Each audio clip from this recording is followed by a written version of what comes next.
Hello အားလုံးပဲမင်္ဂလာပါအခုဒီမှာစာပြမှာတော့တထေးမလက်ကျွေးသွားတယ်မဟုတ်ပေါ့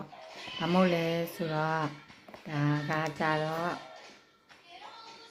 တို့မြန်မာလို့ဆိုလို့ရှိရင်ငှက်တိုက်လို့ခေါ်တယ်ပေါ့ငှက်တိုက်မဟုတ်လို့ခေါ်တယ်ဒါပေမဲ့သူကကြတို့မြန်မာမှာကြတော့တကြားဖြူနဲ့လောက်တာသူကကြတော့တကြားညွန့်နဲ့လောက်တာဒီကကိုကြတော့ဗာနဲ့တွေ့စားမလဲဆိုတော့သူက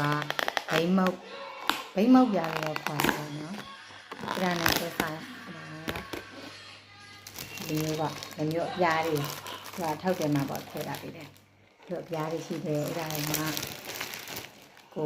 ကလိုက်စားရတယ်ပေါ့တို့မြန်မာပြည်ဟာနဲ့ဆိုရင်ဒါနဲ့တူလဲဆိုတော့မဆုပလတ်နဲ့တူတယ်မဆုပလတ်လိုမျိုးမဆုပလတ်လိုအပြားပေါ့ဒါနဲ့အဲ့မုတ်တာပေါ့မုတ်တာကိုတို့အဲ့ဒီဟာနဲ့လိုက်ပြီးစားရပါမယ်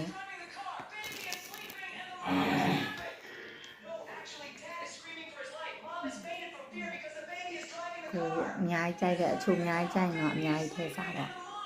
အချို့အများကြီးကြိုက်ပြီဆိုလို့ရှိရင်နည်းနည်းပဲထည့်စားပါဒီမှာကတော့အများကြီးကြိုက်တာဖြစ်တဲ့ကအချို့တအားစားတဲ့လူဖြစ်တော့အများကြီးထည့်တာပေါ့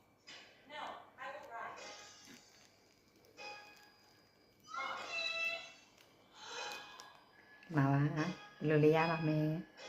ဆက်ကြည့်မနော်သူကမုတ်တာမှာကြတော့နှမ်းနေဖြူလာတယ်လေနှမ်းနေပြလာလို့ကနှမ်းရတာရဲ့နောက်ပြီးလို့ချင်းဒီတကြားရဲ့ချိုရတာရဲ့ဒီမုတ်ရတာနဲ့ဆိုလို့ချင်းတော့အကောင်းပါလေဒီမှာတော့ကြိုက်ပါလေဆက်ပါ